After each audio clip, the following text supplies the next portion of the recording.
আসসালামু আলাইকুম দর্শক, আজকে আমি আপনাদের সাথে অত্যন্ত মজাদার নুডলসের পাকোড়া তৈরি রেসিপি শেয়ার করব। আশা করি আপনাদের ভালো লাগবে।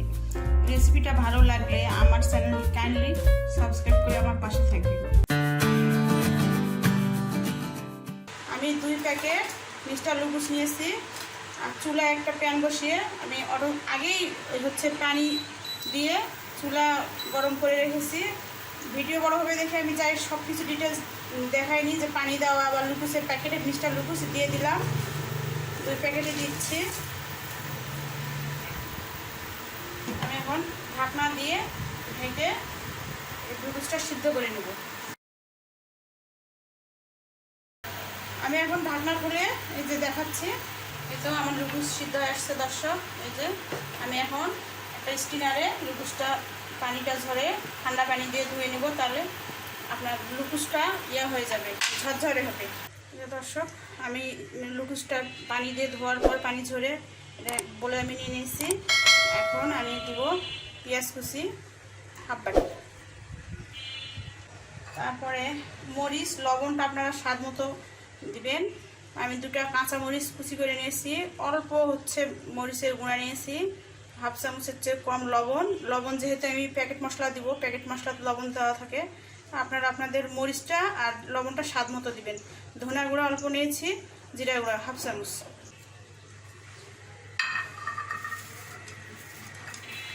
এরপর আমি একটু ধনা পাতা দিয়ে দিলাম, ধনা পাতা কুচি।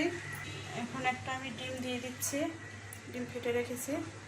আলতো হাতে আমি এটা মাখাবো, বেশি জোরে চটকানো যাবে না। পেঁয়াজ থেকে লবণ যেহেতু দেওয়া হয়েছে, পেঁয়াজ থেকে আবার পানি বের হবে। আলতো হাতে আমি একটু মেখে নেব। এখন আমি অল্প অল্প করে 3 চামচ কর্নফ্লাওয়ার নিছি, দিয়ে দেখব সবটাই লাগবে। এখন আমি নুডলসের ভিতর যে মশলাটা ছিল সেটা আমি দিয়ে দিচ্ছি, দিয়ে ভালো করে আমি মেখে নেব। মাখা হয়ে গেছে, চলেন এবার ভাজতে যাই। চুলায় আমি প্যান বসে দিয়েছি।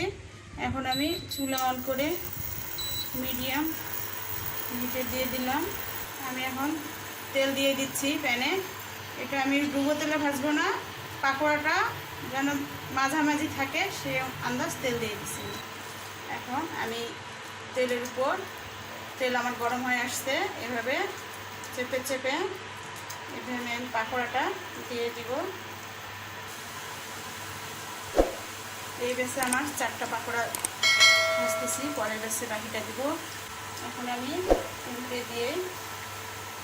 উল্টে বাদামি কালার হয়ে আসলে আমি উঠাবো। ব্রাউনিশ হয়ে আসছে বাদামি কালার। এই তো আমার পাকোড়াগুলো গোল্ডেন কালার হয়ে আসছে। আমি এখন একটা প্লেটের উপর কিচেন টিস্যুতে পাকোড়াগুলো রাখতেছি, তাহলে বাড়তি তেলটা আমার চুষে নেবে। এই তো আমার পাকোড়া রেডি। আমার রেসিপিটা যদি আপনাদের ভালো লাগে অবশ্যই আমাকে একটা লাইক দিবেন, কমেন্ট করবেন, চ্যানেলটা সাবস্ক্রাইব করে আমার পাশে থাকবেন। আসসালামু আলাইকুম।